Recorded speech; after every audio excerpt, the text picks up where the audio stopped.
দিনে দিনে মানুষ যেন হিংস্র হয়ে উঠছে, হারিয়ে ফেলছে মনুষ্যত্ব, পরিণত হচ্ছে হিংস্র পশুরূপে। দর্শক, এবার শরীয়তপুরে ঘটেছে গা শিহরিত ঘটনা। জীবনের সবচেয়ে বিশ্বস্ত মানুষটির হাতে পরিণত হতে হয়েছে টুকরো টুকরো মাংসে। তবে শেষ রক্ষা হয়নি অভাগা প্রবাসীর অর্ধাঙ্গিনীর। যেন বিধাতার অলৌকিক ইশারায় ধরা পড়েছে মানুষরূপের হায়ানাটি। ঝগড়া করে প্রবাসী স্বামীকে পর টুকরো টুকরো করে সেই স্বামীর মাংস ফ্রিজে রাখতে গিয়ে আটক হলেন স্ত্রী। এ বিষয়ে বিস্তারিত আমরা জানবো আমাদের সহকর্মী মাহবুব আলম থেকে, এবং আপনাদের সাথে রয়েছে আমি স্নিগ্ধা আখি। জি মাহবুব আলম। ধন্যবাদ আখি, ধন্যবাদ নতুন সময়ের দর্শকদের এবং যারা আমাদের এই অনুষ্ঠানটা দেখছেন। আখি, আজ যে ঘটনাটা আমি বলবো খুবই মর্মান্তিক একটি ঘটনা। শরীয়তপুর চন্দ্রপুর এলাকায় পারিবারিক কলহের জেরে স্বামীকে প্রথমে করে তাকে টুকরো টুকরো করে তার মাংস হাড় থেকে ছাড়িয়ে বিভিন্ন স্থানে ফেলে দিয়ে আসে, ড্রামে ভর্তি করে। এই ঘটনাটি যার সাথে ঘটে সে নাম মালয়েশিয়ার প্রবাসী জিয়া সর্দার, যে এই কাণ্ডটি ঘটিয়েছে তার বিবাহিত স্ত্রী আসমা আক্তার। এই যে স্বামীকে পর টুকরো টুকরো করলো, এই ঘটনাটি আসলে কি কারণে ঘটলো সেটি আপনি জানতে পেরেছেন কিনা? হ্যাঁ, আপনাকে যদি শুরু থেকে বলতে যাই তবে এই ঘটনা ঘটেছিল, সূত্রপাত হয়েছিল আজ থেকে 8 বছর আগে। এই জিয়া সর্দারের সাথে আসমা আক্তারের সাথে ফোনে তাদের প্রেম বিনিময় হয়, পরিচয়, প্রেম বিনিময়। তারপর তারা ফোনে ফোনে বিবাহ বন্ধনে আবদ্ধ হয়। মোবাইলে বিয়ের পর তখন জিয়া সর্দার আসমা আক্তারকে রাখে শরীয়তপুরের পালং শহরে। গত বছর এই জিয়া সর্দার যখন বাংলাদেশে আসে তখন তারা ওই পালং শহর থেকে বউ নিয়ে তারা চন্দ্রপুর এলাকায় আবার নতুন করে আরেক বাসা ভাড়া নিয়ে থাকেন। আরেকটি জিনিস আপনাদেরকে জানিয়ে রাখি, এই যে জিয়া সর্দার, এটা তাদের দ্বিতীয় বিয়ে। চন্দ্রপুর ভাড়া বাসায় ওঠার পর থেকেই তাদের দুজনের মাঝে দাম্পত্য জীবনের কলহ সবসময় লেগেই থাকতো।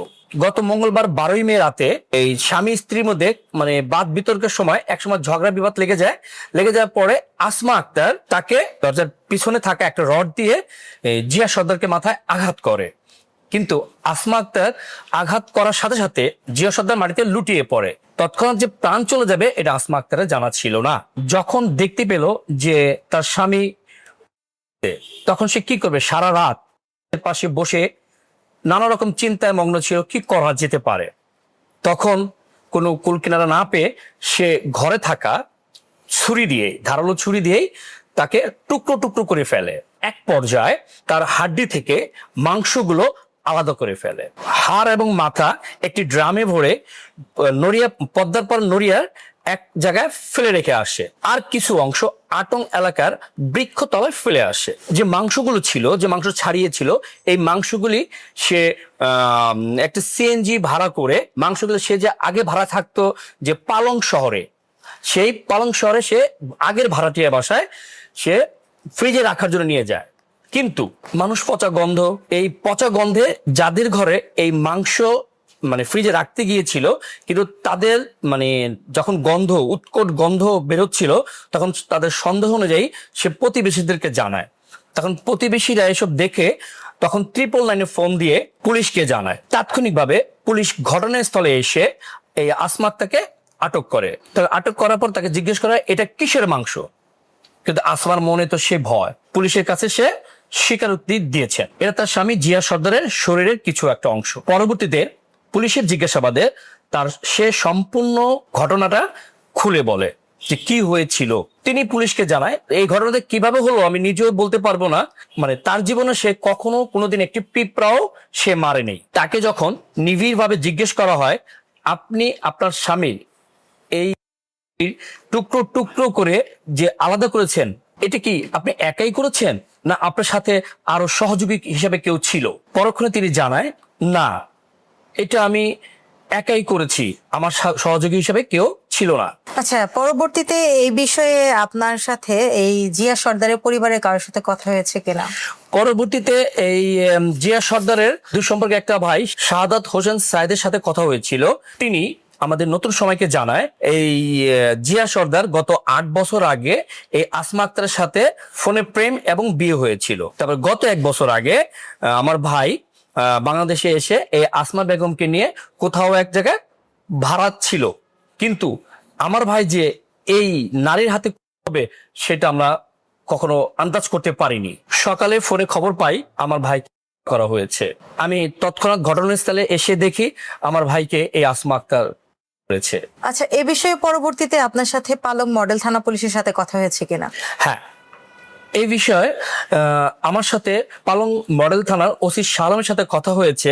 তিনি আমাদেরকে জানান গ্রেফতারকৃত আসমা আক্তার জবানবন্দিতে স্বীকৃতিমূলক জবানবন্দি দিয়েছেন এবং তিনি এটাও স্বীকার করেন তার স্বামীর হাত, পা, মাথা এবং মাংসগুলো কোথায় কোথায় ফেলে আসছেন। পরবর্তীতে আমাদের থানা পুলিশ সেই শেষ উদ্ধার করতে সক্ষম হয়েছে। তিনি আমাদের থানা হেফাজতে আছেন এবং জিজ্ঞাসাবাদ এখনো চলমান রয়েছে। তার সাথে এই হত্যাকাণ্ডের পেছনে আরো কেউ জড়িত আছে কিনা, নাকি এই ঘটনার পেছনে রয়েছে অন্য কিছু। ধন্যবাদ দর্শক এতক্ষণ সময় আমাদের সাথে থাকার জন্য।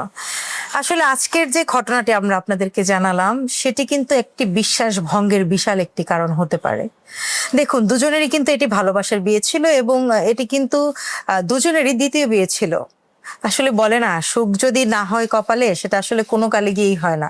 এই দুজন মানুষ ভালোবেসে 8 বছর আগে বিয়ে করলেও 1 বছর আগেই কিন্তু দেশে এসেছিলেন জিয়া সর্দার এবং দেশে এসেই এইভাবে নির্মমভাবে কাণ্ডের শিকার হলো তারই সেই দ্বিতীয় স্ত্রীর হাতে। এবং দ্বিতীয় স্ত্রীর বয়ান অনুযায়ী তিনি যেটি বলছে যে তিনি কখনো একটা পিঁপড়াও করেনি, কিন্তু তাদের কথা কাটাকাটির মাঝখানে সে এক বাকবিতন্ডার মাঝে রাগ করে তার স্বামীর মাথায় আঘাত করে এবং স্বামী, বিষয়টি কি আসলে এতটাই সহজ? একজন নারী তার স্বামীকে মাথায় আঘাত করে ফেললো, তারপর একদম টুকরো টুকরো করে হাড় থেকে মাংস ছাড়িয়ে ফেলে দিল।